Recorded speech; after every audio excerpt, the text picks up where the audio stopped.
चलो दोस्तों, after completing law of torts you must have watched many videos in between.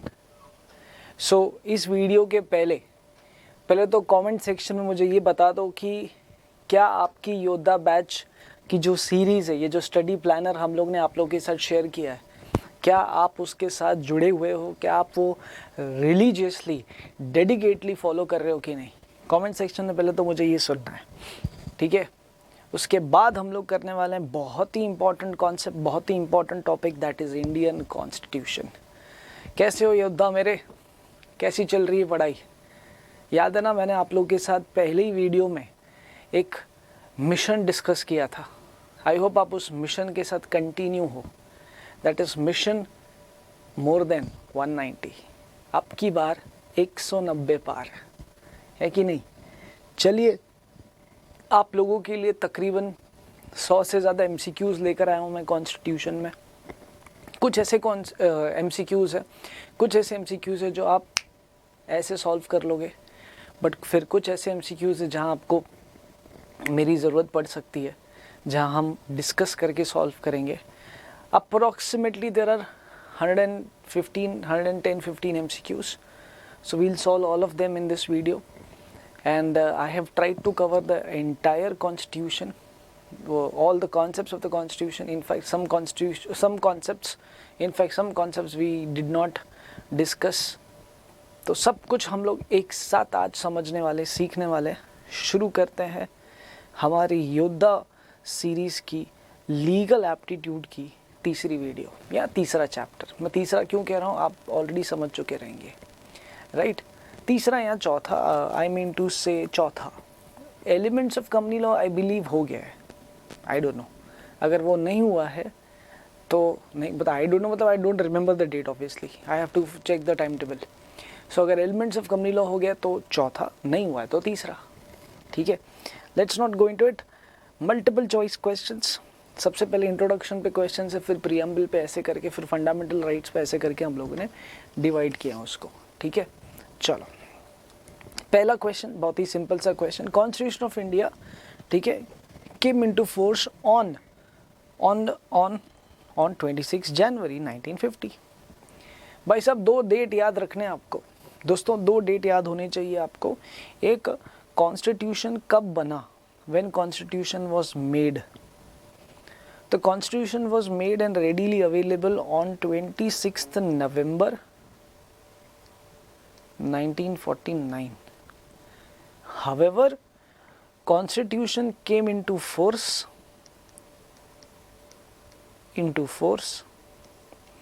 26 January 1950. बराबर, ये दो डेट्स आप लोग को याद रखनी है, ठीक है. हम लोग क्लास में ये डेफिनेटली डिस्कस करते हैं कि जिस चीज़ को 26 नवंबर को बनाकर रेडी करके रखा था, तो उस चीज़ को इन्फोर्स करने में 2 महीने क्यों लगाए, ठीक है. एंड अगर ठीक है 2 महीने लगाए, तो फिर 26 जनवरी 1950 डेट क्यों चूज़ की? Why not any other date? I feel I should not discuss the reason behind this, at least in this video, because वहीं से तो पता चलेगा ना कि we do not only discuss the concept, we discuss the reason behind the concept also, right. So all the JKC students are watching this particular video, you already know the reason. I feel याद है, पूर्ण स्वराज के बारे में तो हम लोग ने डिस्कशन की थी, राइट. इसी दिन पे 26 जनवरी 1950 से अगर मैं 20 साल पीछे जाता हूँ, 26 जनवरी 1930 की बात करता हूँ, तो इसी दिन पे पहली ईंट रखी गई थी पूर्ण स्वराज की, राइट. मैंने एक बार क्लास में किसी को पूछा था that why do we celebrate और why people of that particular time, of that particular phase decided to make constitution as an enforceable statute on the people of India. तो कहते हैं कि भाई बेसिकली कॉन्स्टिट्यूशन इसी दिन क्यों एनफोर्सेबल हो, ये मेरा सवाल था. तो किसी ने मुझे कहा कि सर इसी दिन ना रिपब्लिक डे मनाए जाते हैं, रिपब्लिक डे. ऐसा लगता है कि कोनी मार के ना मुंह तोड़ दूं मैं. रिपब्लिक डे उसी दिन भाई साहब, वो दिन कॉन्स्टिट्यूशन इफेक्ट हुआ इसीलिए रिपब्लिक डे मनाया जाता है, ना कि वो रिपब्लिक डे था इसीलिए कॉन्स्टिट्यूशन इफेक्ट हुआ. खैर, 2014 में मोदी जी के आने के बाद 26 नवंबर को भी अपनी एक सिग्निफिकेंस मिल गई, अपना एक इम्पोर्टेंस मिल गया और इसे मनाया जाता है संवैधानिक दिवस के नाम से, constitutional day, right. As enshrined in the Indian constitution justice secured is, ठीक है, 3 तरीके के जस्टिस की बात होती है। ये चीज़ पढ़ने के लिए you need to read preamble very properly. Justice cover 3 things, social justice, economic justice, political justice. So therefore answer will be D. Number of language in the 8th schedule of the Indian Constitution. By the way, there are 22 languages in the Indian Constitution. ठीक है, in the 8th schedule अगर मैं बात करूँ तो अगर एक बात बताओ, अगर कॉन्स्टिट्यूशन का 8th शेड्यूल लैंग्वेजेस की बात करता है तो 7th शेड्यूल किसकी बात करता है? I'll be happy to check the comment section if you tell me the answer. 7th schedule of the constitution deals with what? कुछ ही आंसर्स आए हैं, कुछ लोगों ने कहा है, अब लिख रहे हैं लोग, ठीक है, गवर्नमेंट पावर्स नहीं बोलते उसको, मोरॉन डोंकी भाई साहब, उसे legislative power of union and legislative power of state कहता है। बढ़िया। The vision of socio economic change to the constitution is reflected in its preamble. बराबर। हालांकि सोशियो इकोनॉमिक चेंज पे बाद में डीपीएसपी में एक आर्टिकल डाल रखा है, बट प्रीएम्बल में इसका विजन तय किया था, ठीक है। We will grow socially also and economically also.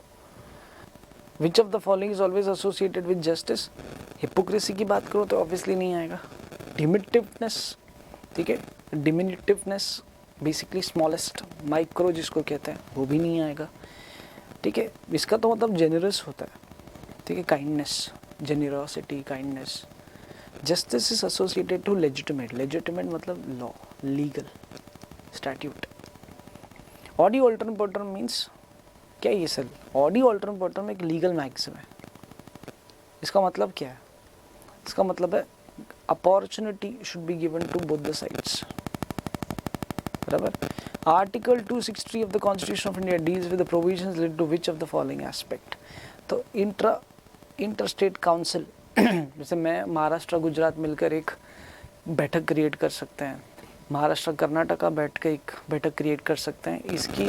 इसका बारे में इसका प्रावधान कहाँ दिया हुआ है? इसका प्रावधान आर्टिकल 263 ऑफ द कॉन्स्टिट्यूशन में दिया हुआ है।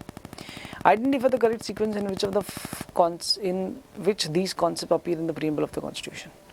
मैं काफ़ी बार कह चुका हूँ आपको क्लास में भी कि भाई प्रीएम्बल का सीक्वेंस मत बिगाड़ना। Sequence is justice, justice, liberty, equality, fraternity. तो जस्टिस, लिबर्टी, इक्वालिटी, फ्रेटर्निटी, ये हो गया आपका आर्टिकल 32, ये हो गया आर्टिकल 31 से 19, ये हो गया आपका आर्टिकल 14 से 18, और ये वैसे भी भाईचारे की बात करता है, ठीक है। तो जस्टिस, फिर लिबर्टी, फिर इक्वालिटी एंड फ्रेटर्निटी, 1 2 3 4, 1 2 3 4, मतलब 3 2 1 4 ऐसा होना चाहिए। 3 2 1 4 ये रहा ए, ठीक है ना। इनका आंसर है as per the constitution of India, people of India have solemnly resolved India to be sovereign, socialist, secular, democratic, republic, ठीक है। तो sovereign, socialist, secular, democratic, republic. हालांकि कॉन्स्टिट्यूशन के 42nd अमेंडमेंट में 3 वर्ड्स प्रीएम्बल में add किए गए थे। कौन से? What are those 3 words which were added in the 42nd amendment of the Constitution? By the way, 42nd amendment of the Constitution, also known as mini Constitution. However, what are those 3 words which were added in the 42nd amendment? ठीक है, एक था socialist, एक था secular, तीसरा था correct. Correct है भाई, करेक्ट, इंटीग्रिटी, ठीक है। तो वैसे तो इसका आंसर 10th का आंसर डी है। As per Article 12, unless the context otherwise requires, dash inter alia includes the government and the Parliament of India. State क्या होता है? State is nothing but government. Which government? Central government, state government, local government. Article 12 defines what? Article 12 defines state. Article 13 defines law. हालांकि एक चीज़ याद रखना, article 12 जब आप पढ़ने बैठो तो इसमें एक टॉपिक है अजय हसिया वर्सेस खालिद मुजिब, ये ध्यान से पढ़ लेना। अगेन आप ये लेक्चर अगर बिना कॉन्स्टिट्यूशन पढ़े देख रहे हो, बहुत जाके पहले कॉन्स्टिट्यूशन का वीडियो मेरा यूट्यूब पे अपलोडेड है, वो देख लो।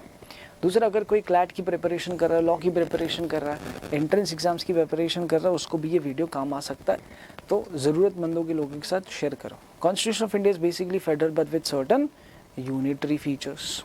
ठीक है, ये question Kesavananda Bharati, landmark case है, Kesavananda Bharati versus state of Kerala, उसको ध्यान में रखते हुए ये केस है। लैंडमार्क जजमेंट, ये अकेला ऐसा केस है जिसमें 13 जजेस एक साथ बैठे थे और 13 जजेस ने पहली बार, ये बेंच क्रिएट हुई थी 13 जजेस की, और 13 जजेस ने 7-6 का डिसीजन दिया। 7 were in favour stating that India is federal and 6 were like India is not federal. ठीक है, however decision later got modified. ठीक है, and we declared India is a quasi federal state, it's a quasi federal state. ठीक है, it is unitary by spirit and federal in nature. Who is known as a sculptor of the Constitution of India? Dr. B.R. Ambedkar. ठीक है, sculpture बोलो, architecture बोलो, सब एक ही बात है। Which article in the Constitution provide guidelines for amending the preamble? याद रखना, article 368 of the Constitution tell us the procedure to amend the Constitution. Amend the Constitution. ठीक है, in which year article 370 of the Indian constitution abrogated. अगर मैं judiciary angle से बोलूँ तो last year 2023 में कॉन्स्टिट्यूशन में से आर्टिकल 370 पे जजमेंट पास करते हुए ये कहा कि उसको हटाना सही था। बट अगर मैं लेजिस्लेचर या एग्जीक्यूटिव पॉइंट ऑफ व्यू से कहूँ तो 2019 में ये किया गया था, फिर इसे चैलेंज किया गया कोर्ट ऑफ लॉ में, and then court of law में 2023 में ये कहा गया कि हटाना ठीक था, अनकॉन्स्टिट्यूशनली नहीं था। बराबर। Which article of the Constitution provide that all law in force in the territory of India immediately before the Constitution, commencement of the Constitution, in so far as they are inconsistent with Part 3 आएगा, ये हटा देता हूँ, Part 3 that is fundamental right shall to the extent of such inconsistency be void। किस article में ये लिखा हुआ है, ऐसा पूछा गया है। क्या पूछा गया पहले ये सुनो, तो ही आप आंसर, करेक्ट आंसर मुझे नीचे कमेंट सेक्शन में बता पाओगे। बेसिकली ये कह रहा है कि कौन सा आर्टिकल भारत के संविधान का ये कहता है कि कोई भी लॉ जो संविधान के आने के पहले बना के रखा था, वो लॉ ऑटोमेटिकली इनकंसिस्टेंट मतलब वॉइड हो जाएगा अगर उससे ये पता चला, उस लॉ को पढ़ के ये पता चला कि वो भारत के संविधान के अगेंस्ट जा रहा है संविधान के आने के बाद। समझा कि नहीं समझा? I will repeat again. ठीक है, विच of the article of the Constitution says that the law which were made before the Constitution will be held void if found that those laws are not in favor of the Constitution after the commencement of the Constitution. So which law? So basically that whenever we talk about the law in the Constitution, we talk considering Article 13. बढ़िया, article 13 को ही ध्यान में रखते हुए हम बात करते हैं, तो therefore इसका आंसर हो जाएगा article 13. In fact, article 13 gives teeth to the fundamental rights. Article 13 of the Constitution of India give teeth to the fundamental right. लो आ गया. Now क्वेश्चन आता है, what is basically, अगर मैं इस teeth को समझाऊं तो ये teeth क्या है? What do you understand by the word teeth? What is teeth by the way?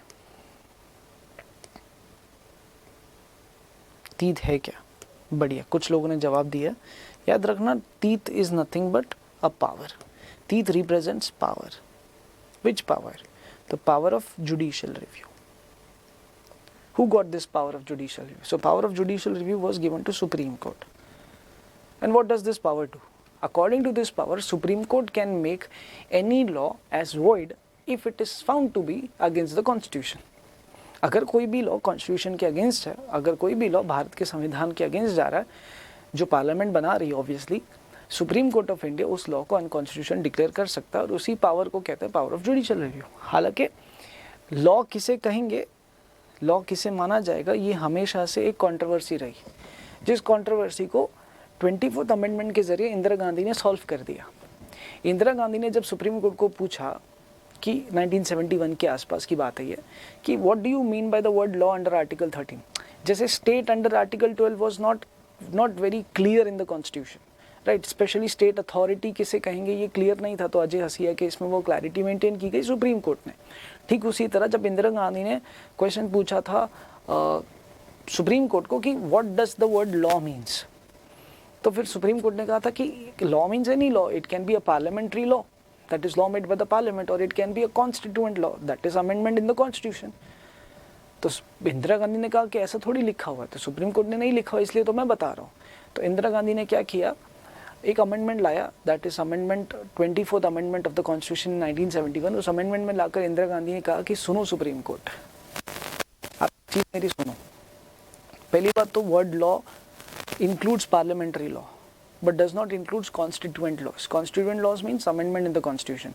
Basically Indira Gandhi ने सुप्रीम कोर्ट को कहा कि भारत के संविधान संशोधन, मतलब भारत के संविधान में लाया गया अमेंडमेंट लॉ तो है पर आर्टिकल 13 में इंक्लूड नहीं होगा, और इस वजह से जिस पावर का तुम्हें घमंड है, that is power of judicial review, इसे तुम यूज नहीं कर सकते। कब यूज नहीं कर सकते, जब भी कोई भी सरकार, ठीक है, पार्लियामेंट्री अप्रोच से अगर भारत के संविधान में आर्टिकल 368 की मदद से बदलाव लाती है तो आप अपनी नाक मंजे पावर ऑफ जुडिशियल रिव्यू बीच में नहीं अड़ाओगे। तो सुप्रीम कोर्ट ने कहा तो इसका मतलब तो फिर कॉन्स्टिट्यूशन को किसी भी तरीके से चेंज कर सकते हैं, जो मन में आप वो कर सकते हैं।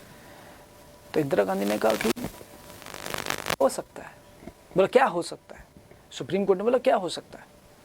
सुप्रीम कोर्ट ने बोला देखो 24th अमेंडमेंट के हम बिल्कुल खिलाफ नहीं है, बट सुप्रीम कोर्ट ने ये कहा केशवानंद भारती केस में कहा, केशवानंद भारती केस में सुप्रीम कोर्ट ने कहा कि देखो 24th अमेंडमेंट के हम बिल्कुल खिलाफ नहीं है, पर एक चीज सुन लो, आप भारत के संविधान में बदलाव लाना चाहते हो लाओ, आप फंडामेंटल राइट बदलना चाहते हो करो, आप कॉन्स्टिट्यूशन के किसी भी हिस्से को बदलना चाहते हो बदलो, हम हमारा पावर ऑफ जुडिशियल रिव्यू नहीं यूज करेंगे प्रॉमिस, पर एक शर्त है। क्या शर्त है? आप किसी भी तरीके से भारत के बेसिक स्ट्रक्चर, भारत के संविधान के बेसिक स्ट्रक्चर में हाथ नहीं डालोगे, ठीक है, जो मूल सिद्धांत है उन्हें आप टच नहीं करोगे, उन्हें आप ऑल्टर नहीं करोगे। ऐसा सिंपल भाषा में इंदिरा गांधी को सुप्रीम कोर्ट ने समझाया, राइट। ये हालांकि कहानी इस एमसीक्यू से ज़्यादातर डील नहीं करती, बट आपको जानना बहुत ज़रूरी है। फिर इंदिरा गांधी ने हालांकि इस डिसीजन के अगेंस्ट भी आर्टिकल 368 में क्लॉज 4 क्लॉज 5 इंट्रोड्यूस किया था, बट जिस स्पीड से इंट्रोड्यूस किया 42nd अमेंडमेंट में लाकर, उसी स्पीड से सुप्रीम कोर्ट ने उस क्लॉज 4 क्लॉज 5 आर्टिकल 368 को भी डिलीट कर दिया था। अगर आपको ये पूरी कहानी ऐसा लगा कि सर पता नहीं क्या बोलो, तो एग्जीक्यूटिव में हम डिटेल में एक टॉपिक पढ़ते हैं जिसका नाम है अमेंडेबिलिटी ऑफ फंडामेंटल राइट्स, तो तब हम अच्छे से उसको एकदम बाकायदा डायग्राम के साथ पढ़ते हैं। हालांकि अगर इस एमसीक्यू के पॉइंट ऑफ व्यू से बोलूँ तो किस लॉ की बात हो रही है, इट इज़ एग्जिस्टिंग लॉ या फ्यूचर लॉ या कोई भी, तो याद रखना कोई भी। तो आंसर 17 का हो जाता है C. Identify the landmark case in which the supreme court of India recognize basic structure. आ गई बात। हालांकि बेसिक स्ट्रक्चर एक ऐसा डॉक्ट्राइन है जिसमें लगभग सारे क्वाजी फेडरल के फीचर्स आते हैं और कुछ और भी चीज़ें ऐड होती हैं। In fact fundamental rights are also part of basic structure. चलो एक क्वेश्चन पूछता हूँ, ठीक है, आइडियली इसका तुम्हारे एकेडमिक्स के साथ कोई लेना देना नहीं, ये प्योरली आपको कितना नॉलेज है उसके बेसिस पर है। क्या बेसिक स्ट्रक्चर बदल सकता है? अब आप बोलना मत कि नहीं, बदल सकता है। भले हम क्लास में ये डिस्कस करते हैं कि बेसिक स्ट्रक्चर नहीं बदला जा सकता, हालांकि वो बदल सकता है। ऑब्वियसली उसको बदलने का प्रोसीजर इतना सिंप्लीफाई नहीं हो सकता जितना नॉर्मल अमेंडमेंट लाना हो या कोई लॉ बनाना हो। The process to change the basic structure or process to bring improvement in the basic structure is very rigid. You need to find out what is the procedure to change the basic structure. ठीक है, उसके लिए एक सबसे बड़ी condition ये कि आपको 400 के पार लोकसभा में आपको मेजॉरिटी मिलनी चाहिए, इसीलिए तो 400 पार आपकी बार हो रहा है। खैर, ये पॉलिटिकल एंगल है और इस रिवीजन लेक्चर में शोभा नहीं देता मैं उसके बारे में आपसे बात करूँ तो। हालांकि इसका आंसर था Kesavananda Bharati case. Which of the following justice not secured to all Indian citizen according to the preamble of the constitution of India. Justice 3 चीज़ों की बात करता है, सोशल, इकोनॉमिक, पॉलिटिकल। तो सोशल, पॉलिटिकल, इकोनॉमिकल, तो ये नहीं आता, तो इसका आंसर हो जाएगा C. Which article in the constitution of India provide guidelines for amending the preamble. Preamble is a part of the constitution, तो जब प्रीएम्बल अगर कॉन्स्टिट्यूशन का हिस्सा है तो अमेंड करने का आर्टिकल 368 को यूज़ करेंगे ना, तो इसलिए आंसर हो जाता है C. Dash is known as the mini constitution, मैं ऑलरेडी बता चुका था। 42nd amendment is known as the mini constitution. ये ईयर मत बोलना, ये एमसीक्यू में आ सकता है। इसका आंसर है ए। Considering the following statement, preamble of the Constitution of India states that we the people of India having solemnly resolved of the India into a sovereign democratic, ये नहीं है. सीक्वेंस पूछ रहा है. सोशलिस्ट डेमोक्रेटिक भी नहीं है. Sovereign social secular democratic Republic. Democratic Republic भी नहीं है. हाँ, तो ये करेक्ट आंसर है. इंडिया into sovereign मतलब independent, socialist मतलब for the welfare of the people, secular मतलब all religions are at par, democratic मतलब the concept of democracy in executive also, that is government is by for of the people. Republic means elections will be held at all the levels, ठीक है, of legislature and executive. तो third is correct, only 3, that is C. Question number क्या 22, correct, C. Which of the following is not included in the preamble of the Constitution? Justice है, socialist है, sovereignty है, morality नहीं है, तो answer हो जाएगा D. The plan to transfer power to the Indians and partition of the country was laid down by. कभी भी याद रखो, अंग्रेज और इंडियंस के बीच में एक बंदा था जिसको कहते थे गवर्नर जनरल, और आखिरी गवर्नर जनरल जो इंडियंस और अंग्रेज़ों के बीच में थोड़ी सी मीडिएशन मेंटेन करता था, उसका नाम था माउंट बैटन. तो इसीलिए उसी का ही प्लान था, द माउंट बैटन प्लान के नाम से भी जाना जाता है इस पूरे चीज़ को, पार्टीशन को. तो उसी का ही प्लान था कि India should be divided Hindu Muslim के केस में. ये क्वेश्चन रॉन्ग है, ठीक है, रॉन्गली प्रिंटेड है, किसी और कॉन्सेप्ट का इधर डाल दिया, हालांकि इसका answer none of the above है. इग्नोर कर सकते हो बिंदास, बिना किसी डर के, ठीक है.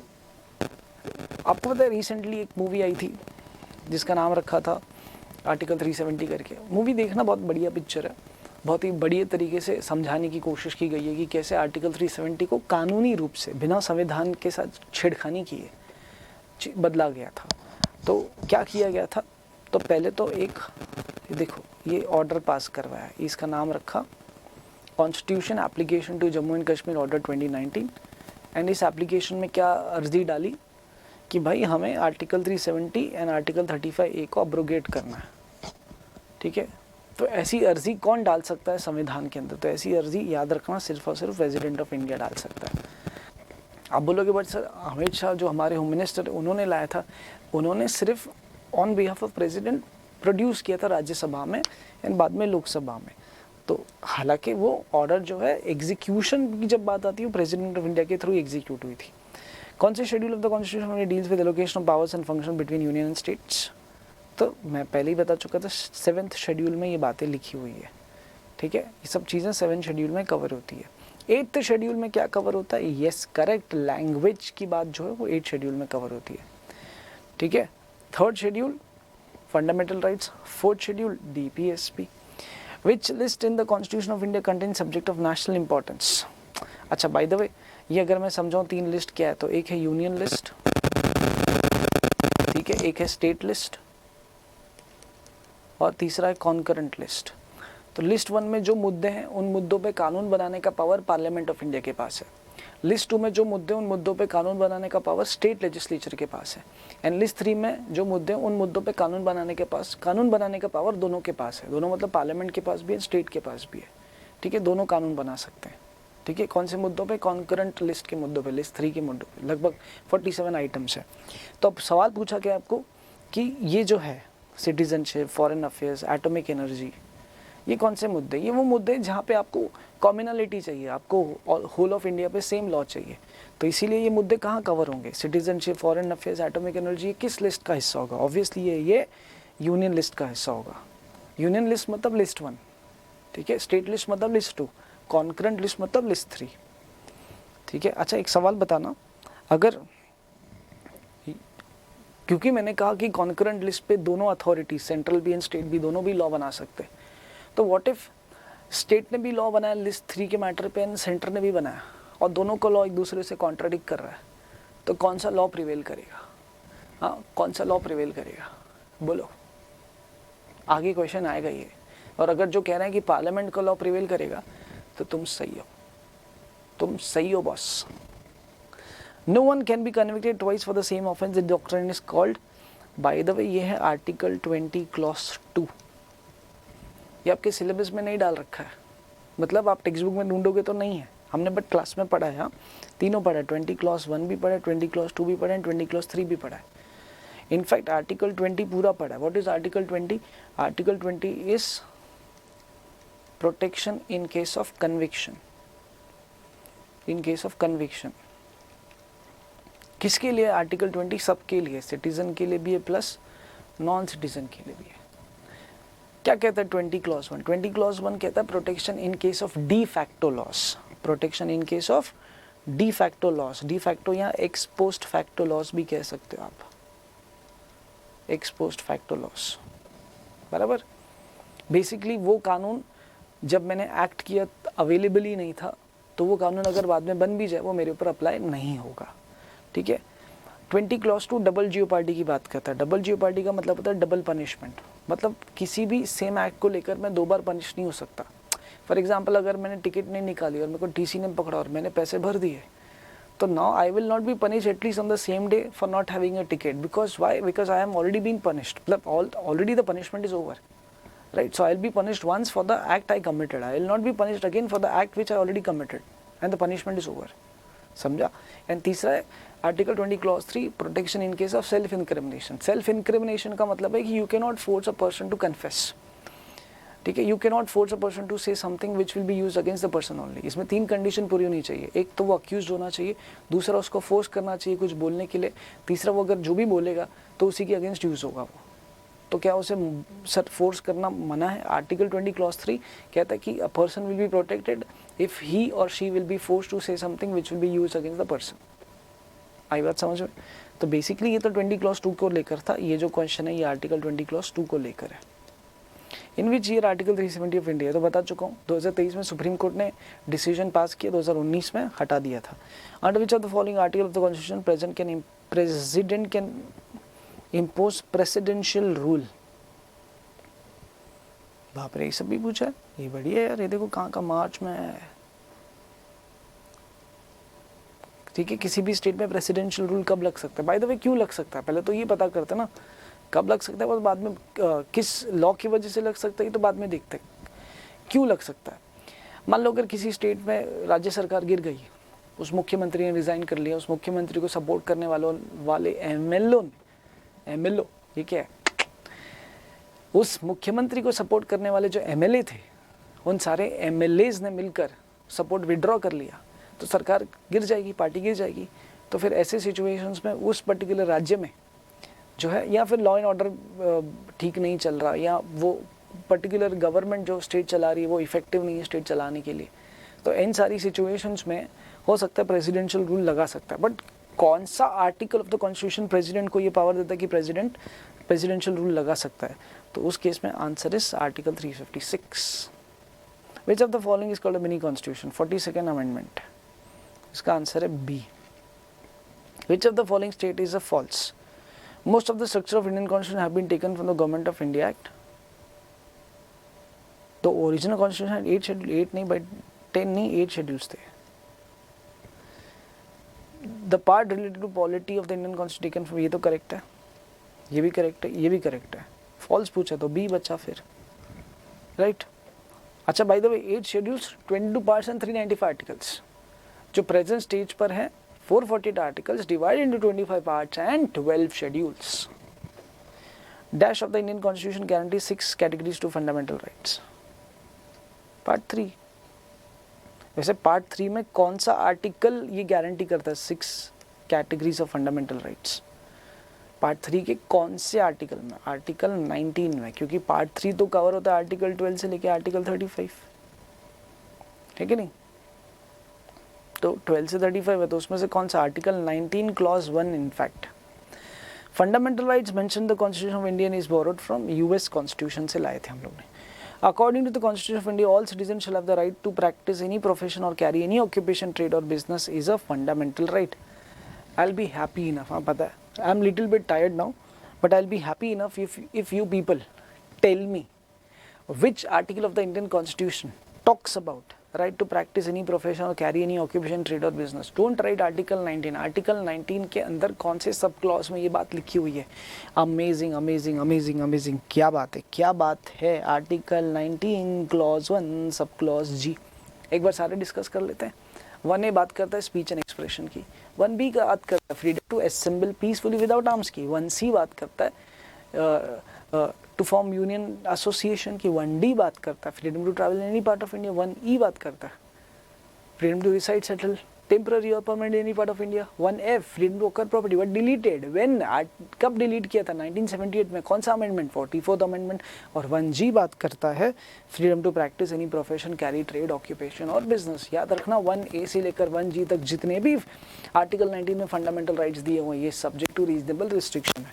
कहाँ है ये कवर रिस्ट्रिक्शन? रिस्ट्रिक्शन कवर होता है 19 क्लॉज 2 से लेकर क्लॉज 6 तक. आई बात समझ में? 37. Which of the given is a fundamental right? Right to property तो legal right है. Right of life आर्टिकल 21 में कवर होता है. Presumption of composite, preservation of composite culture. भाई साहब ये फंडामेंटल ड्यूटी है. ये फंडामेंटल ड्यूटी है, आर्टिकल 51A में दिया हुआ है.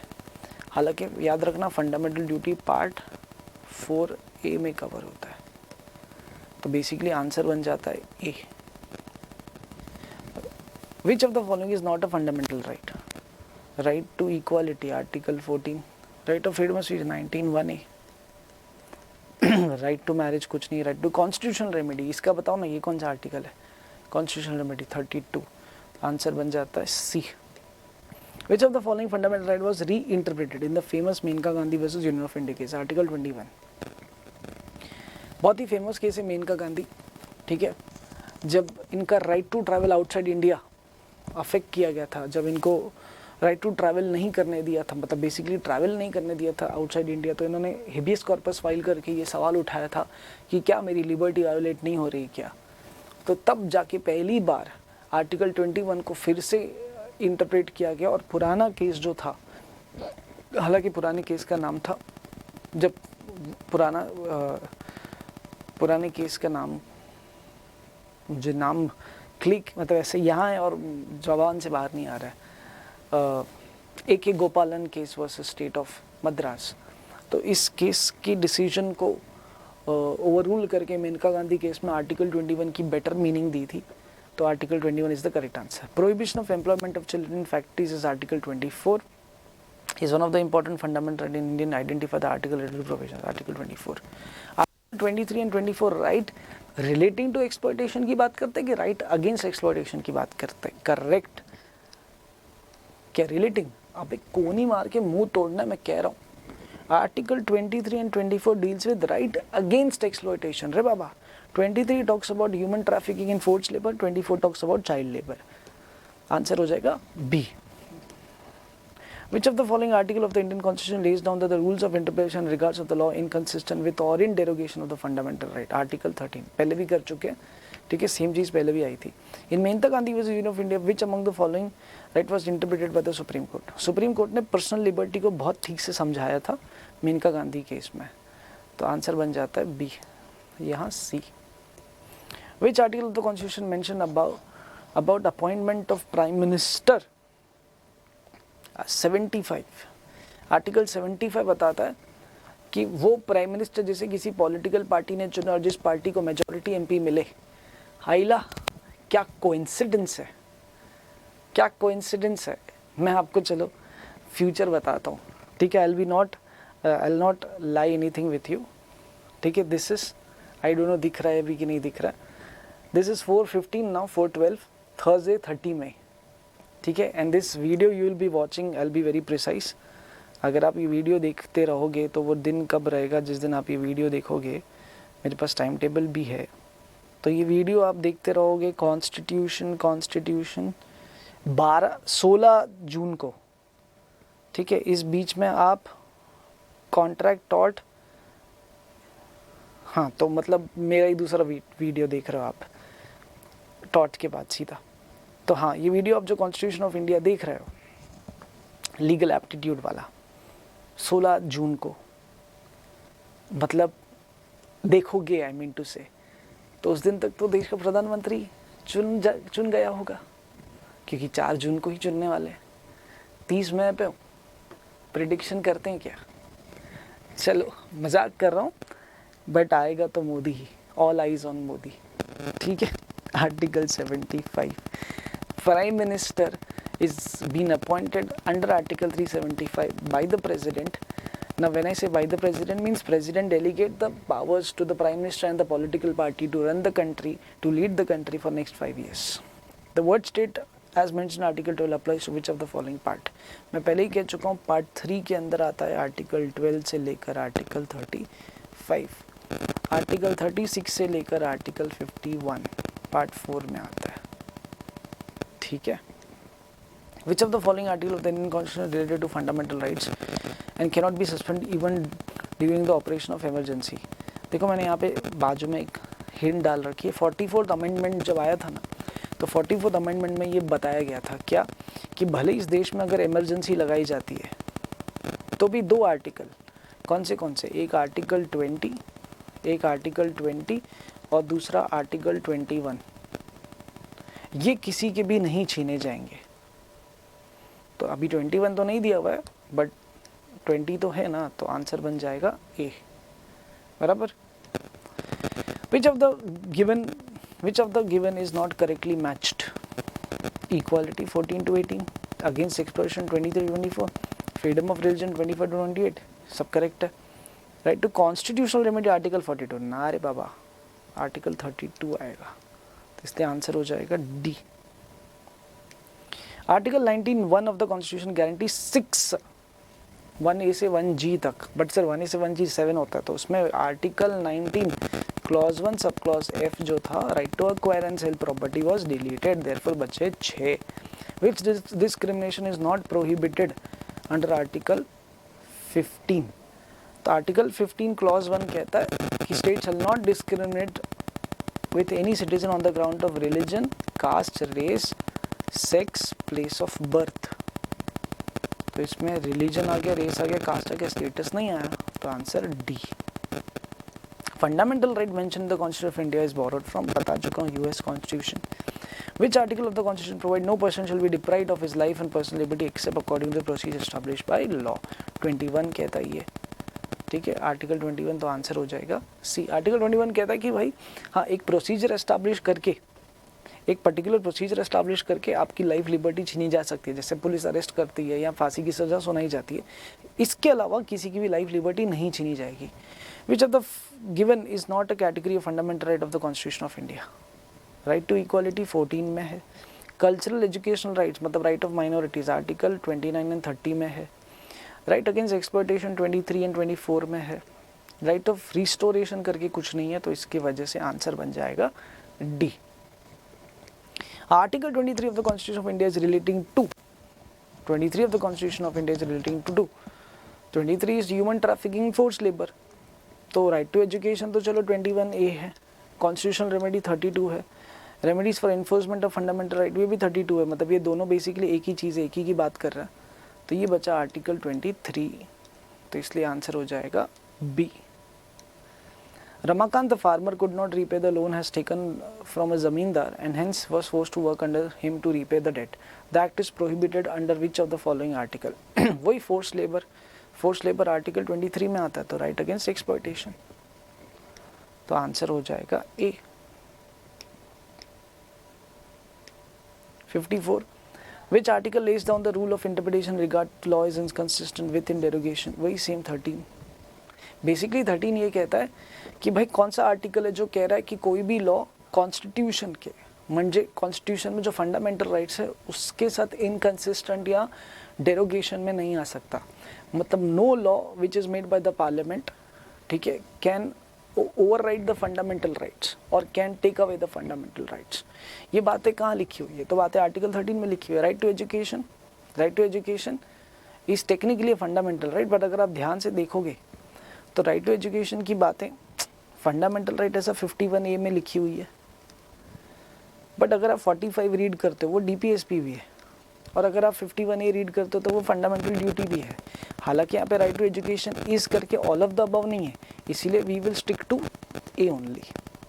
18 of the constitution is mere a prohibition. What is article 18 by the way? Abolition of titles. तो कोई फंडामेंटल राइट थोड़ी मिल रही है, उल्टा जो राइट था वो छीना जा रहा है। That is more a prohibition than a fundamental right, इसीलिए आंसर ए है इसका। How many rights are guaranteed? वही 6। 14 डज नॉट एनकम्पसेस। 14 में क्या नहीं आता है? 14 talks about two things by the वे। एक चीज याद रखना, 14 is for all person, citizen भी है, नॉन सिटीजन भी है, एंड इनफैक्ट जूरिस्ट पर्सन भी है। किन दो चीज़ों की बात करता है 14? तो एक इक्वालिटी बिफोर लॉ एंड दूसरा इक्वल प्रोटेक्शन ऑफ लॉ। तो equality before law and equal protection of law. अच्छा, also protection against arbitrary actions also. तो ये भी 14 में नहीं आता। लाइफ लिबर्टी की बात आर्टिकल 21 में की जाती है। तो ये तीनों, सॉरी, ये भी 14 का हिस्सा है। Protection against arbitrary action. Arbitrary action मतलब कोई भी गवर्नमेंट अगर आपसे आपका हक छीन रही है तो आर्टिकल 14 आपको हेल्प करता ही है। तो इस वजह से आंसर हो जाएगा डी, क्योंकि डी टॉक्स अबाउट 21 ना, लाइफ लिबर्टी की बात हो रही है। Article, according to article 21 of the constitution of India, the state shall provide free and compulsory education to the children of the age group of 6 to 14 years. हालांकि एक चीज़ बताओ, article 21 एक कब आया था? क्योंकि कॉन्स्टिट्यूशन में लेटर ऐड हुआ ना, तो कब हुआ? कब? 2005 में। कौन सा अमेंडमेंट? 86th amendment. ज़रूरी नहीं कि जो MCQ पूछा वही सॉल्व करें, उसके आजू बाजू में जो भी रेलेवेंट इन्फॉर्मेशन है वो भी तो पढ़नी पड़ेगी ना, वो भी तो सॉल्व करनी पड़ेगी। According to the constitution of India, all citizen shall have the right to life which is a fundamental right. By the way, covered under which article? Article 21 dash article of the Indian Constitution discuss the concept of right of equality. 14. Which of the following statement is false with reference to Article 32? Article states that the Parliament cannot empower any of, पहले तो यहाँ पे cannot आएगा ही नहीं, यही सबसे बड़ा false statement, यही false है। आप आगे तो हो ही नहीं सकता, क्योंकि क्वेश्चन में ऑप्शंस भी एक ही दिया हुआ है, क्योंकि पार्लियामेंट में आएगा, में empower any of the court. क्या लिखा हुआ है आर्टिकल 32 में? पार्लियामेंट अगर चाहे तो किसी भी कोर्ट को एम्पावर कर सकती है कि तू रिट सुन ले। हालांकि रिट सुनने का पावर सुप्रीम कोर्ट के पास है जब आपके फंडामेंटल राइट्स खतरे में हो। सुप्रीम कोर्ट एक रिट इशू करता है जब आपके फंडामेंटल राइट्स खतरे में हो। तो इसमें क्वेश्चन में पूछा गया कि कौन सा स्टेटमेंट फॉल्स है आर्टिकल 32 के ध्यान में रखते हुए?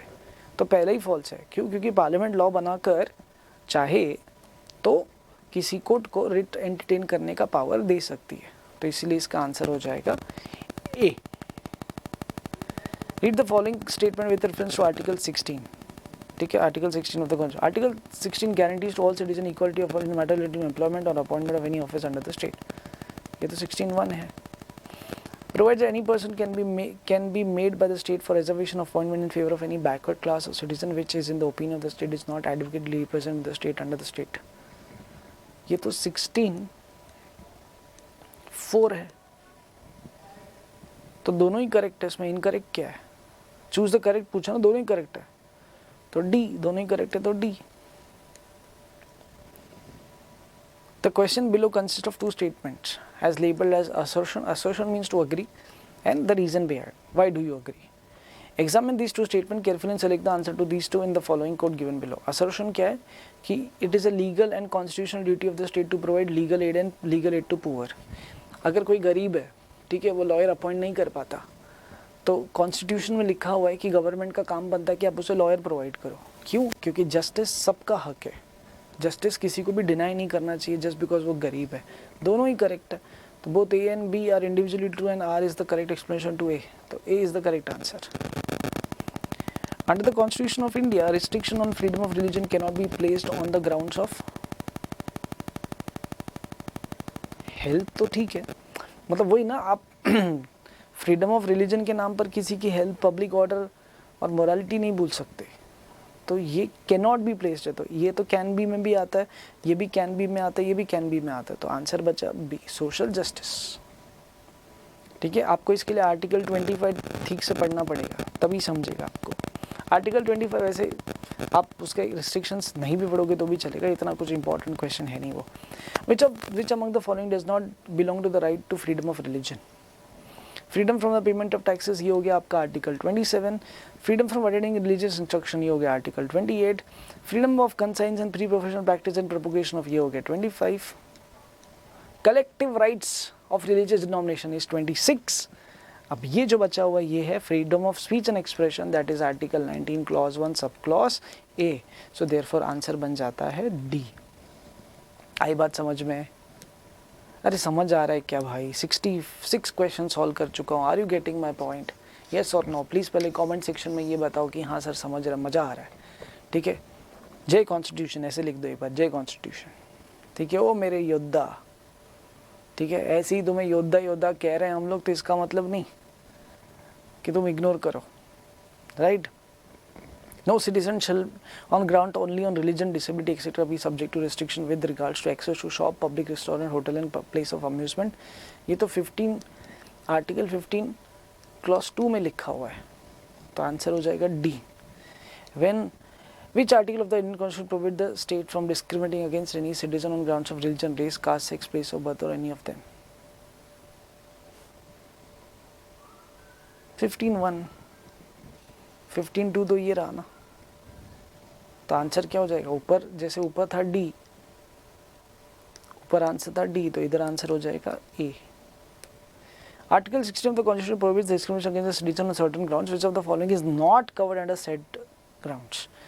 आर्टिकल 16(2) में आता है इसकी state shall not discriminate on the grounds of religion, race, caste, sex, place of birth, और एक आता है प्लेस ऑफ रेसिडेंस। तो रिलीजन भी है, कास्ट भी है, प्लेस ऑफ बर्थ भी है, जेंडर नहीं है। अब सेक्स और जेंडर में फ़र्क है, ठीक है?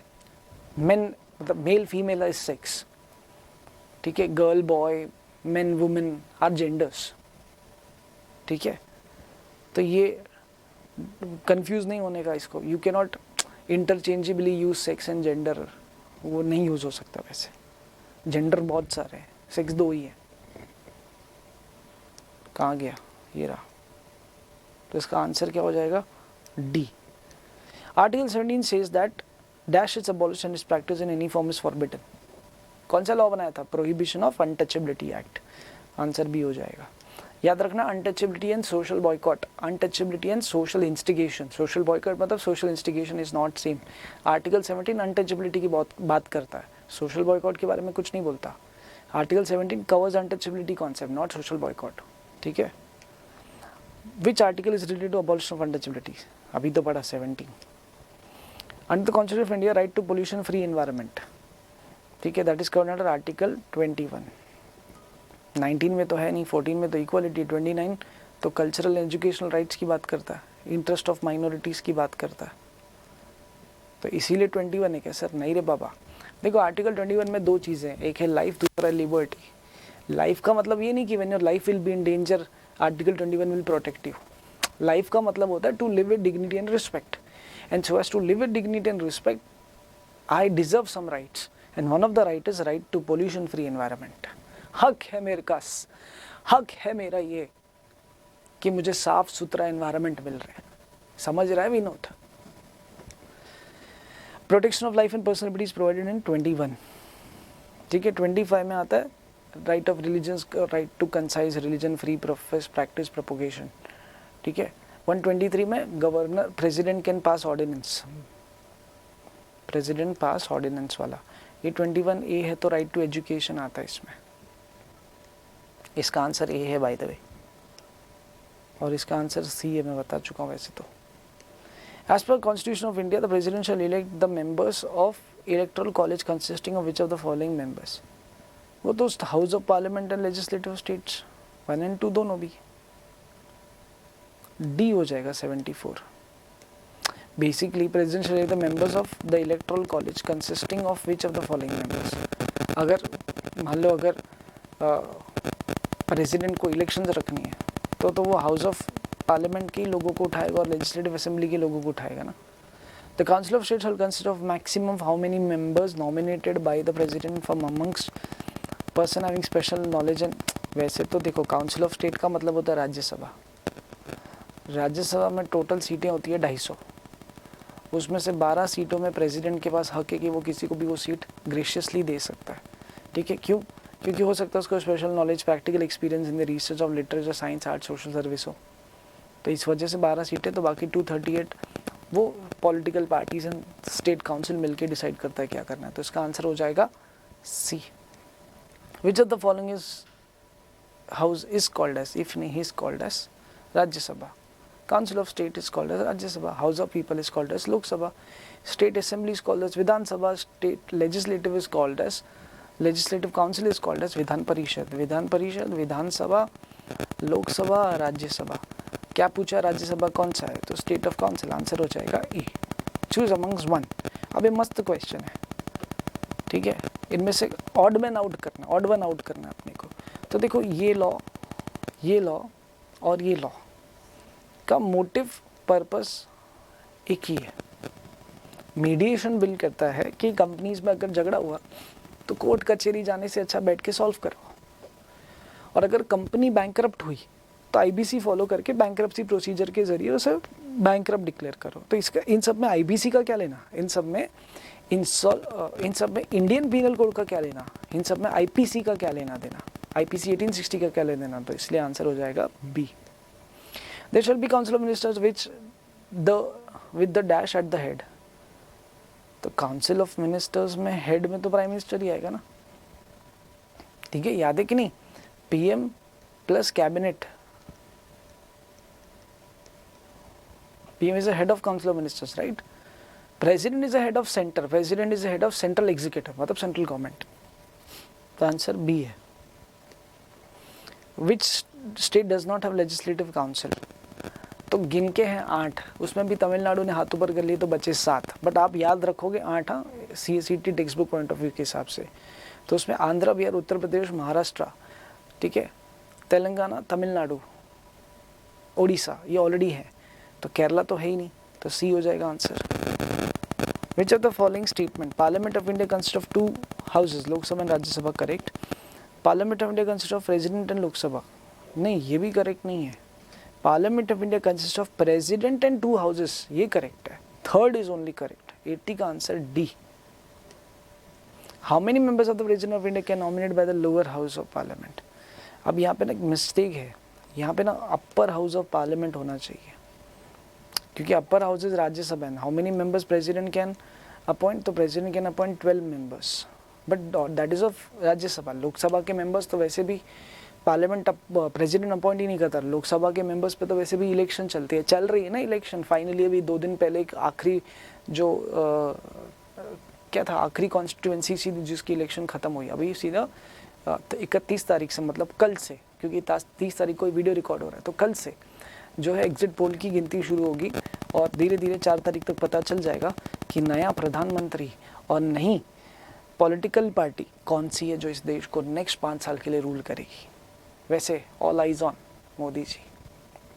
Article 51A prohibits the state from discriminating against any citizen on grounds only if religion, race, caste, sex, place of birth, all of the above।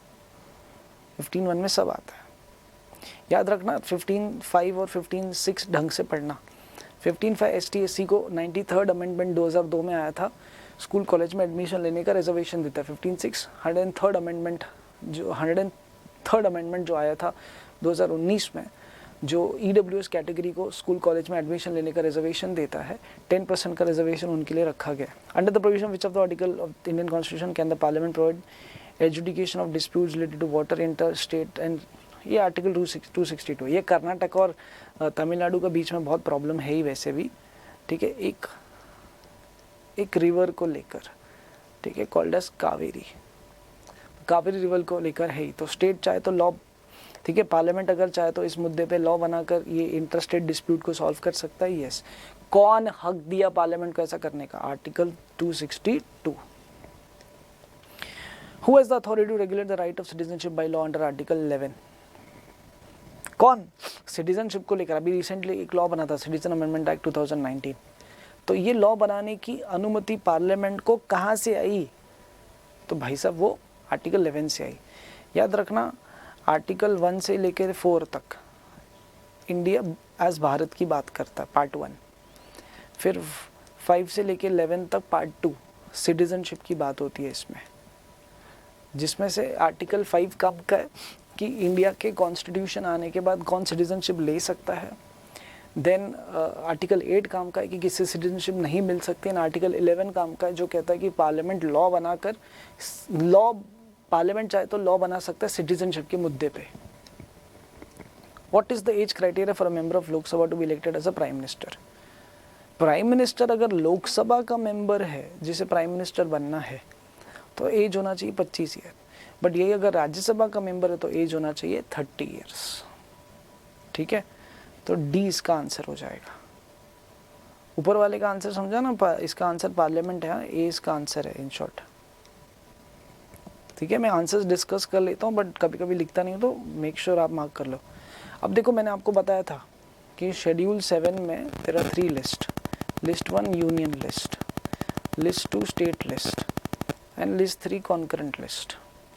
इन तीनों के अलावा एक और है जिसे हम कहते हैं लिस्ट 4। वैसे लिस्ट 4 के नाम से नहीं जाना जाता है, वो नाम जाना जाता है रेस्यूडरी पावर्स। अब रेस्यूडरी पावर्स एक ऐसे पावर्स है, रेस्यूडरी पावर्स एक ऐसे मैटर्स हैं जो ना 1 में है, ना 2 में है, ना 3 में। वो जैसे जैसे इंडिया मॉडर्नाइज होता जाएगा, जैसे जैसे इंडिया डेवलप होता जाएगा, वैसे वैसे रेस्यूडरी पावर्स में कुछ कुछ चीज़ें ऐड हो सकती हैं। सवाल ये नहीं है, सवाल ये कि रेस्यूडरी पावर्स पे लॉ बनाने का अधिकार किसका है। तो रेस्यूडरी पावर्स पे लॉ बनाने का अधिकार सिर्फ और सिर्फ सेंट्रल गवर्नमेंट का है। सिर्फ और सिर्फ सेंट्रल गवर्नमेंट लॉ बना सकता है। समझा? तो इसका आंसर हो जाएगा B. The joint sitting of both the houses of parliament presided over by, joint sitting of both the houses of parliament presided over by the speaker of Lok Sabha. अब इसका आंसर ना स्पीकर ऑफ लोकसभा है। हालांकि joint sitting बुलाने का काम जो है प्रेसिडेंट कर सकता है। तो अगर ऑप्शन मार्क करना है क्योंकि स्पीकर ऑफ लोकसभा नहीं है तो डी मार्क होगा। ऑर्डिनेंस इज प्रोमुलेटेड बाय द, अब ऑर्डिनेंस 2 तरीके के होते हैं। एक होता है आर्टिकल 123 में जो प्रेसिडेंट पास करता है और एक होता है आर्टिकल 213 में जो गवर्नर ऑफ स्टेट पास करता है। अब हालांकि क्वेश्चन में गवर्नर है ही नहीं, मतलब ऑप्शंस में है ही नहीं, तो इसलिए आंसर हो जाएगा ए। क्यों पास होता है ऑर्डिनेंस? देखो, इंडिया में सेंट्रल लेवल पे अगर पार्लियामेंट 365 डेज एक्टिव नहीं होती और स्टेट में अगर विधानसभा 365 डेज एक्टिव नहीं होता तो सर फिर कब एक्टिव होता है? तो ये एक्टिव होता है सेशन वाइज। तो जब भी ये सेशन वाइज एक्टिव होते हैं तो जो भी नेसेसरी डिस्कशंस है, कानून पास करना है, वो करते रहता है। बट व्हाट इफ अगर सेंटर में पार्लियामेंट एक्टिव नहीं है एंड स्टेट में स्टेट पार्लियामेंट्स मतलब स्टेट लेजिस्लेटिव बॉडीज एक्टिव नहीं है, तो सवाल उठता है कि अगर कोई इमरजेंसी अर्जेंसी आई तो उस इमरजेंसी अर्जेंसी से डील कैसे करेंगे। तो याद रखना, उस इमरजेंसी अर्जेंसी से डील करने के लिए आर्टिकल 123 सेंट्रल लेवल पे प्रेसिडेंट को पावर देता है कि आप ऑर्डिनेंस पास करो। किन मुद्दों पे? लेजिस्लेटिव, एग्जीक्यूटिव, जुडिशरी, मिलिट्री के मुद्दों पे। क्या प्रेसिडेंट को ऑर्डिनेंस पास करने के पहले काउंसिल ऑफ मिनिस्टर से एडवाइस लेनी पड़ेगी? जी हाँ। आर्टिकल 42 के आने के बाद 42nd अमेंडमेंट के आने के बाद प्रेसिडेंट को ये बोला गया कि आपको काउंसिल ऑफ मिनिस्टर से एडवाइस लेनी पड़ेगी कोई भी ऑर्डिनेंस पास करते हुए। हालांकि कोई भी ऑर्डिनेंस अगर पास होगा तो उसकी वैलिडिटी 6 महीना होती है, राइट। सेम पावर गवर्नर के पास भी है, बट फर्क सिर्फ इतना कि गवर्नर मिलिट्री के मुद्दों पे ऑर्डिनेंस नहीं पास कर सकते और गवर्नर के पास किए गए ऑर्डिनेंस पे प्रेसिडेंट का अप्रूवल लगेगा, right. And also which is very important, governor ordinance जब वो स्टेट मैटर्स में होगा जब स्टेट असेंबली एक्टिव नहीं होगी तब, ठीक है। तो ये ऑर्डिनेंस 123-213 के बारे में बताया। 123 प्रेसिडेंट को पावर देता है कि आप ऑर्डिनेंस पास करो एंड 213 गवर्नर को पावर देता है। But by the way, what is ordinance? Ordinance is nothing but a temporary law, फिलहाल के लिए, just to deal with that urgent situation. According to Article 74 of the Constitution of India, which of the following statements correct with reference to advice by the Minister of the President? Which of the following statements with reference to advice by ministers to the President? It shall be inquired in the, नहीं, you cannot inquire. It shall be inquired in, it shall not be inquired. हाँ, ये correct है, you cannot inquire. It can be inquired on no, it can be inquired no. Basically, अगर president, ठीक है, advice लेकर कोई ordinance पास भी करता है तो क्या वो किसी भी कोर्ट में चैलेंज हो सकता है? किसी भी कोर्ट में चैलेंज नहीं हो सकता। आंसर हो जाएगा बी। समझा? वो किसी भी कोर्ट में चैलेंज नहीं हो सकता। As per 75, who appoints the Prime Minister? The President appoints the Prime Minister. However, with a proper procedure. पहले लोग एमपीज़ को वोट करेंगे, पार्टी को मेजॉरिटी मिलेगी, वो पार्टी कैंडिडेट अपॉइंट करेगी प्राइम मिनिस्टर के रूप में, फिर प्राइम मिनिस्टर प्रेसिडेंट से देश चलाने का पावर लेगा, और 4 जून को ये सब लाइव होने वाला है, या अब इस वीडियो में आप देख रहे हो तो हो चुका है। As per Article 375, the Constitution of India, roll number of ministers, including Prime Minister and the Council of Ministers, shall not exceed 15%. Mistake है मतलब इनकरेक्ट है ये statement. As per Article 74 of the Constitution of India, an advice tendered by the Minister to the President can be inquired. अभी ऊपर बढ़ा can not B inquired, ये भी incorrect है। आइला दोनों इनकरेक्ट है, फॉल्स, तो इसका आंसर हो जाएगा ए। As per Article 254 of the Constitution, in case of inconsistency between the law made by, याद है मैंने ये क्वेश्चन पूछा था, correct law made by the parliament, in short list 3 के मैटर्स पे, ठीक है, लिस्ट 3 म्हणजे कॉन्करेंट लिस्ट के मैटर पे, ठीक है, कॉन्करेंट लिस्ट के मैटर पे वो लॉ अगर जो पार्लियामेंट ने बना और वो लॉ जो स्टेट लेजिस्लेटिव असेंबली ने बनाया, क्योंकि लिस्ट 3 के मैटर्स पे दोनों भी लॉ बना सकते, तो अगर इनका लॉ एक दूसरे से कॉन्ट्राडिक्ट कर रहा है तो विच विल प्रिवेल, तो याद रखना law made by parliament will prevail, ठीक है। विच of the following state have 2 houses, तो महाराष्ट्र के पास भी है, कर्नाटका के पास भी, तमिलनाडु के पास भी है, मतलब ICSE टेक्स्ट बुक के हिसाब से है, प्रैक्टिकली नहीं है, तो इसलिए आंसर हो जाएगा ऑल ऑफ द अबव, ये करेक्ट आंसर है। देखो आंध्रा, महाराष्ट्र, कर्नाटका, उड़ीसा, तेलंगाना, बिहार, उत्तर प्रदेश, 1 2 3 4 5 6 7। तमिलनाडु के पास नहीं है, तमिलनाडु यूनिकार्मेल है, जिनके पास दोनों होते हैं वो बाइक कैरामेल होते हैं, बाइक कैरामेल होते हैं, caramel bike caramel bike caramel होते हैं, right. As per the provisions of the Constitution of India, what is the maximum and minimum number of members respective in state legislative assembly? State legislative assembly मतलब विधानसभा, विधानसभा में maximum 500, minimum 60। Answer C. The maximum strength of the upper house, that is Rajya Sabha, is 552। हालांकि ये बार election जो हो रही है वो 544 पे हो रही है, ठीक है, क्योंकि कुछ स्टेट्स में इमरजेंसी, जैसे जम्मू एंड कश्मीर ही ले लो, या मतलब इमरजेंसी नहीं है, यूनियन टेरिटरी डिक्लेयर कर रखी है और इलेक्शंस कंडक्ट करने को ना बोला गया है, तो 552 जनरल नंबर है। 552 का बाइफर्केशन पता है ना, 552 का बाइफर्केशन पता है ना आपको, ठीक है, 530 + 20 + 2। द काउंसिल ऑफ स्टेट्स मतलब Rajya Sabha shall consist of maximum of how many members as representative for the state of union territories? 250, 250 का 238 + 12, 12 मेंबर, प्रेसिडेंट देखेगा किसको देनी है seat. Executive power of the state, executive power of the state president के पास है, वैसे ही executive power of the sorry मेरी गलती, executive power of the state, executive power of the state जो है वो प्रेसिडेंट के पास नहीं, गवर्नर के पास है। ये executive power of the union होता तो आंसर बन जाता प्रेसिडेंट, ठीक है। Ordinance in a state is promulgated, article 213 के हिसाब से स्टेट में अगर ऑर्डिनेंस पास करना है, प्रोमुलेट मतलब पास करना है, तो कौन पास करता है? चीफ मिनिस्टर ना, अरे बाबा ना, गवर्नर, पहले ही बता चुका हूँ। Who among the following has the power to promulgate ordinance in the state? अरे बताया ना गवर्नर, फिर से क्यों पूछ रहा है? Governor of the state can be removed by state legislature, ठीक है। डोंट यू डेयर टू से president of India, governor can be remove by state legislature. How? तो इसको बोलते हैं impeachment process, impeachment law. State एक लॉ पास करेगा और उसे विधानसभा में लाएगा और कहेगा कि हमें इस राज्यपाल को हटाना है, राज्यपाल मतलब गवर्नर को हटाना है, तो state legislature by the process of impeachment of law हटा सकता है। Impeachment means to remove. The supreme court of India at present consist of following number of जजेस। ऐसे तो 33 + CJ आए हैं, chief justice of India plus 33 जजेस। अभी यहाँ पे कुछ दिया नहीं हुआ तो इसलिए मैं बी बोल रहा हूँ। सेम क्वेश्चन आगे आएगा। विच ऑफ द फॉलोइंग जज of the supreme court of India is famously known as green जज? ग्रीन जज मतलब इन्होंने एनवायरमेंटल रिलेटेड केसेस बहुत सारे सॉल्व किए, वैसे उनका नाम है justice Kuldeep Singh sir. Supreme court of India comprise of chief justice, आ गया ना, चीफ जस्टिस एंड 33 अदर जजेस। The official language of the supreme court is English. Supreme court क्या, हाई कोर्ट की भी इंग्लिश ही है। Article 348 clause 1 sub clause A of the Constitution says that all the proceedings in the High Court and Supreme Court are supposed to be in an official language, that is English. Which of the following article of the Constitution of India 1950 provides that the law declared by the Supreme Court is binding in all the courts? Article 141. Basically 141 कहता है कि जो भी judgement supreme Court ने दी है वो bind करेगी India के हर कोर्ट को सिवाय सुप्रीम कोर्ट को। Decision given by the Supreme Court will bind all the courts which are subordinate to Supreme Court except Supreme Court, ठीक है। Under which of the following provision of the constitution of India, अब ये exam में नहीं आएगा, मैं खुद बोल रहा हूँ, which of the following provision of the constitution of India 1950 supreme court में grant special leave to appeal for any judgment, decree, determination, sentence और ऑर्डर। तो 136 में लिखा हुआ है ऐसा। क्या है मतलब, कोई भी अगर किसी को अगर स्पेशल लीव अपील देनी है, स्पेशल लीव का मतलब होता है सुप्रीम कोर्ट आपको चांस देता है कि आओ मेरे पास आके अपील करो, कब, जब आपके सारे रास्ते बंद हो जाए। किस आर्टिकल में ऐसा लिखा हुआ है कि सुप्रीम कोर्ट ऐसा कर सकता है? तो आर्टिकल 136 में लिखा हुआ है, बराबर। तो उसका आंसर हो जाता है C. Under which provision of the constitution supreme court reviews its own judgment, खुद की दी हुई जजमेंट को सुप्रीम कोर्ट चाहे तो रिव्यू कर सकता है, ऐसा किस आर्टिकल में लिखा हुआ था? आर्टिकल 137 में लिखा हुआ है, ये बी, ये C. The oldest high court in India is Calcutta, Calcutta high court.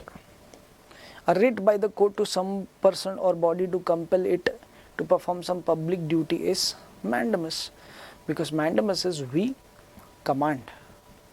Co warranto is by what authority. Habeas corpus का मतलब होता है, ठीक है, habeas corpus means क्या है? To have the body, to have the body. Basically जब आपकी फंडामेंटल राइट जब आपकी लिबर्टी खतरे में, तो हेबियस कॉर्पस की ज़रूरत पड़ती है। जब कोई लीगल ऑफिस खतरे में और इलीगली ऑक्यूपाइड हो तो को वारंटो की ज़रूरत पड़ती है।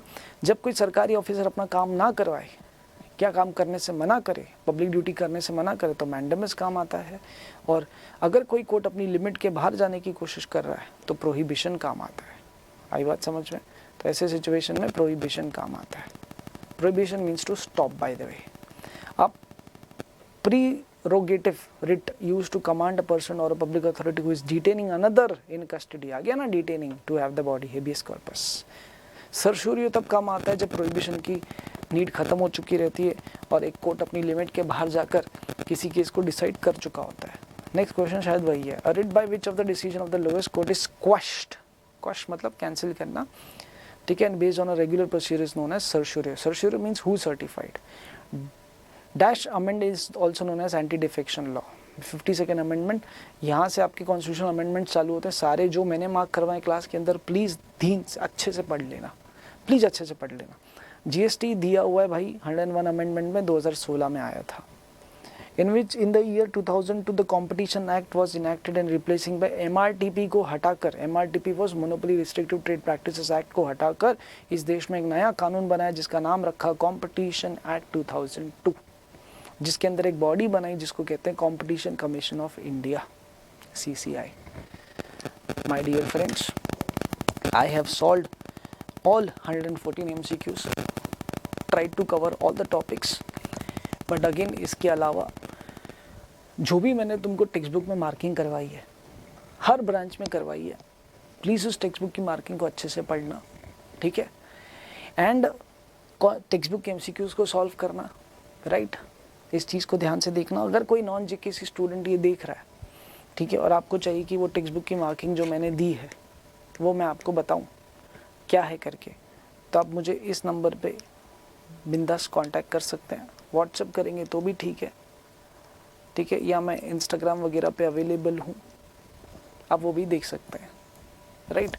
मैं इंस्टाग्राम पे एक सीरीज़ चालू करूँगा अगर मेरे पास समय रहा, MCQ सीरीज़ करके, तो उस पे आप MCQ सॉल्व कर सकते हो। वो MCQs इस वीडियो वाले MCQs नहीं रहेंगे, वो इसके अलावा रहेंगे, जो क्लास में किए वो भी नहीं रहेंगे, उसके अलावा रहेंगे, राइट। अगेन आप किसी ऐसी एरिया में रहते हो जहाँ पर हमारी फ़िज़िकल क्लासेस नहीं चलती, तो आप हमारी प्री रिकॉर्डेड लेक्चर्स की बैच खरीद सकते हो इस वेबसाइट पे जाकर, ठीक है। और अगर आपको चाहिए कि नहीं सर हमें लाइव बैच में बैठना है घर से, तो हमारे पास वैसी भी है जिसमें आप आपके घर पे जूम पे कनेक्ट करके रेगुलरली लाइव लेक्चर्स बैठ सकते हैं, और साथ साथ आपको रिकॉर्डेड का बैकअप भी मिलेगा, राइट। जल्दी जुलाई की एग्ज़ाम्स ख़त्म होते ही और रिज़ल्ट आते ही, in the last week of July और may be from 1 August we will be starting executive batches. भाई साहब, इसी तरीके से बहन जी, इसी तरीके से हमारी पढ़ाई होती है, इसी तरीके से हम प्रेपरेशन करते हैं। इस वजह से ही जिज्ञासा क्लासेस को इस साल all India rank 1, all India rank 2, last year all India rank 2, इस साल all India rank 4, all India rank 6, all India rank 10 आए। तो ये मेहनत है जिसका बेसिकली फल मिला है। ज़्यादा मैं नहीं बोलूँगा क्योंकि मैं बिलीव करता हूँ कि हमारी ऑडियंस बात करे, हम खुद ना बात करें। तब तक के लिए ख्याल रखें खुद का। एक आखिरी चैप्टर में आप सब लोगों से मिलूंगा, that is elements of CS legislation. Legal terminologies की मार्किंग भी दे दूंगा मैं आपको उस वीडियो में। तब तक के लिए अच्छे से पढ़े और जो मिशन है वो ना भूलें, हैशटैग इस बार 190 के पार, more than 190। Thank you so much, take care of your self, bye bye.